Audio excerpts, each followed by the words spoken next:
Muitos teóricos da comunicação discutiram o papel da referência do discurso. A referência se baseia na comunicação? Durante muito tempo, considerou-se que a referência objetiva do discurso era uma realidade extramental. A matemática e as telecomunicações deram importantes contribuições nessas discussões.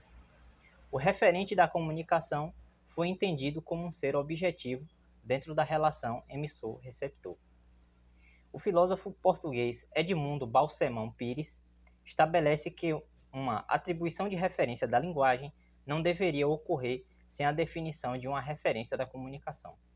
Essa seria a base da construção da realidade. Uma teoria da referência do discurso não pode existir sem uma teoria da referência da comunicação. O emissor do discurso solitário seria ele próprio prova referencial daquilo que diz. O autor estabelece uma confluência de três séries distintas: da consciência, da linguagem e da realidade.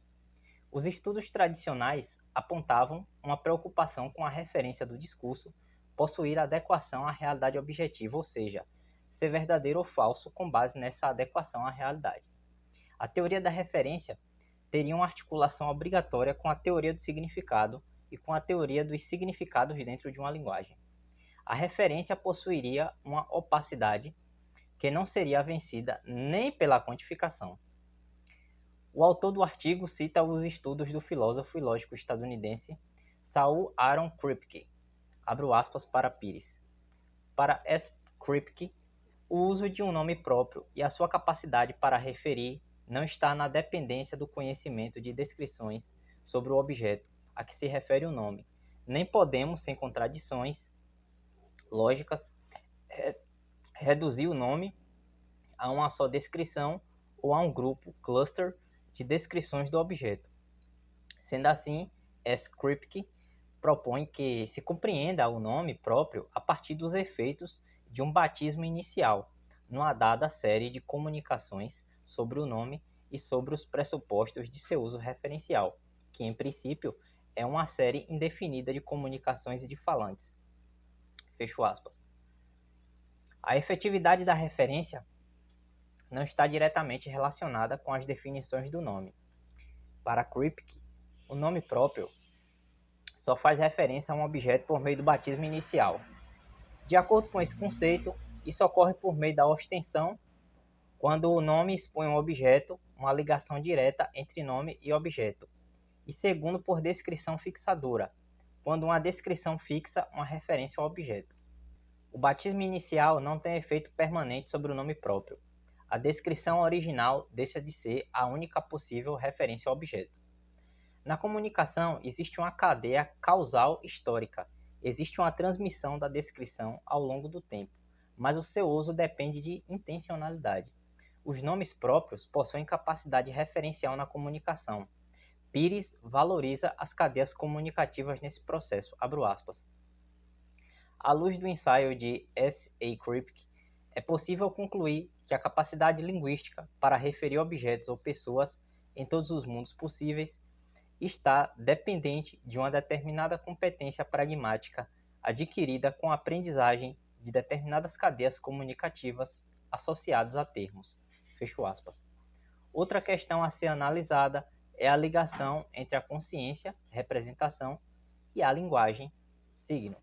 A passagem do discurso a nível da consciência para a linguagem, ou seja, do universo interior para o exterior, não ocorre sem os mecanismos de controlo. O controlo é uma das 4 funções básicas da comunicação. Ela orienta, monitora e regula o comportamento dos indivíduos no grupo ou estrutura. Segundo estabelecido por Pires, abro aspas, o que haveria de comum aos 3 sistemas da consciência, da linguagem e da realidade, para além de assentarem os 3 em diferentes modais? Aliás, essas diferenças modais não são as mesmas no caso da consciência, da linguagem e da comunicação. Na consciência, encontra-se o que podemos chamar as fontes da modalidade nas diferenças temporais e na distinção modal primitiva entre atualidade e potencialidade, a virtualidade da vida consciente. Mas o alicerce da linguagem, que é a simbolização, mobiliza um horizonte modal mais rico, no qual vão poder ter lugar as distinções entre possível e impossível, contingente e necessário. Fecho aspas. A temporalidade é um fator relevante na consciência, mas é na linguagem que ocorre o processo de simbolização. Simbolizar é fazer uso das formas concretas para representar algo abstrato, ou seja, o que produz efeitos na realidade, manifestando ideias subjetivas. A comunicação e produção do discurso dependem do modo como organizamos os modos, criando teias de diferenças modais. Existem vários pares interativos entre consciência, linguagem e realidade. Mais especificamente, consciência-realidade, consciência-linguagem e linguagem-realidade. O contato com a realidade do mundo extralinguístico não ocorre em um contínuo, é preciso de enlaçamentos modais. Esses sofrem seleção e controlo. Pires descreve o modal consciência-realidade, abro aspas. A possibilidade de a série da consciência se relacionar com a chamada realidade não assenta na descoberta de predicados reais de coisas reais, as qualidades que se viriam a reproduzir na consciência e que desta última passariam a conteúdos discursivos. O ponto de partida tem de ser sempre o fluxo da consciência e a permanente modificação do atual no potencial dentro desse fluxo. Esta modificação modal, muito primitiva, vai se enriquecendo com as estruturas modais da simbolização e da linguagem, e é por intermédio dessas últimas que podemos chegar à posição do que chamamos realidade. Fecho aspas.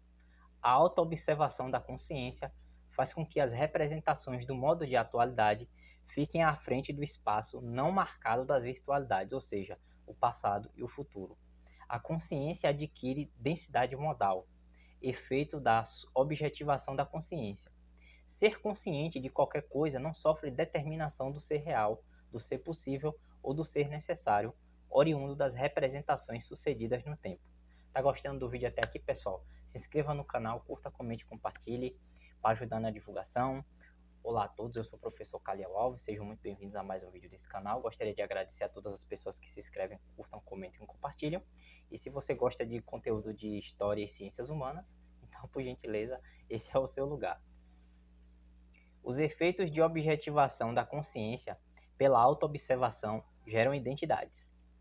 Por serem movediças, as identidades formam diversos nexos entre a identidade do eu, autopercepção e identidade da coisa, ambos correferidos. O filósofo expressa a relação da consciência com a realidade. Abro aspas.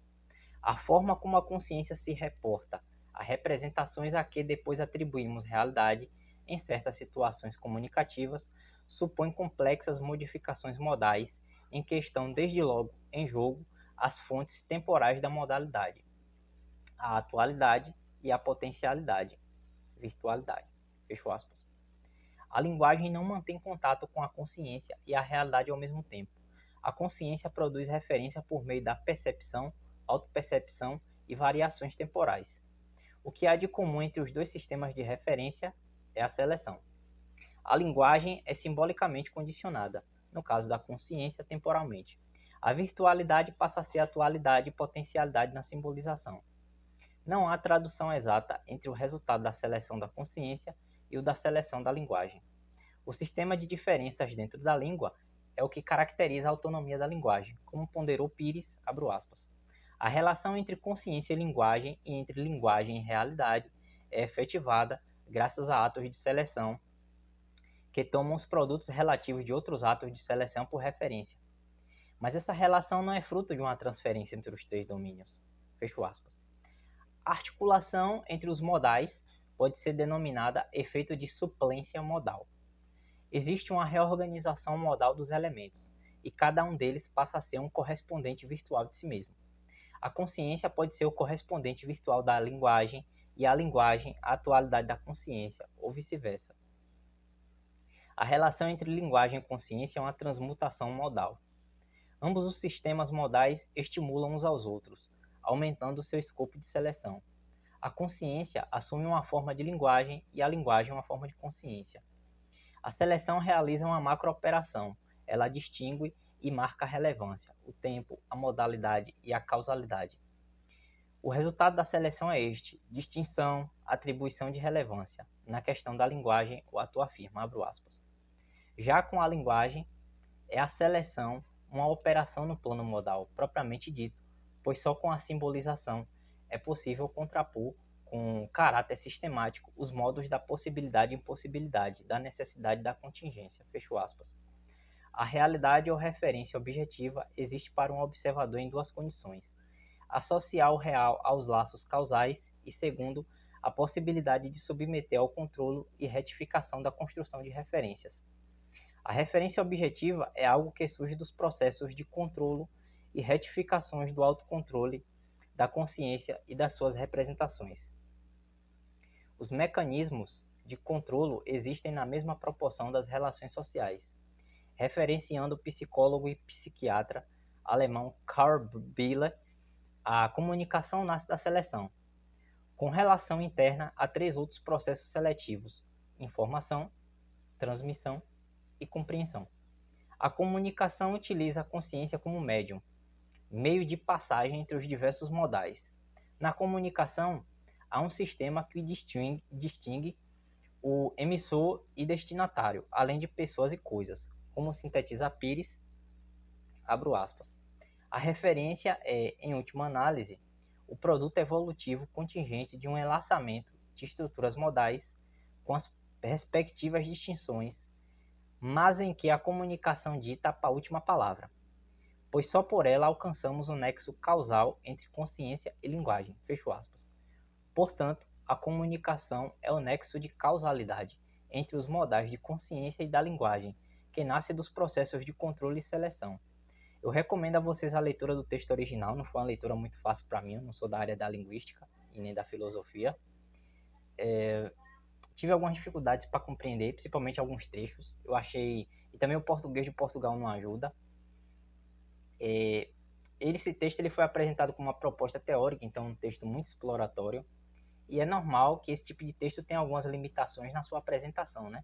E também o formato de artigo ele é limitado para esboçar tantas coisas, que ele trouxe aqui muitas coisas.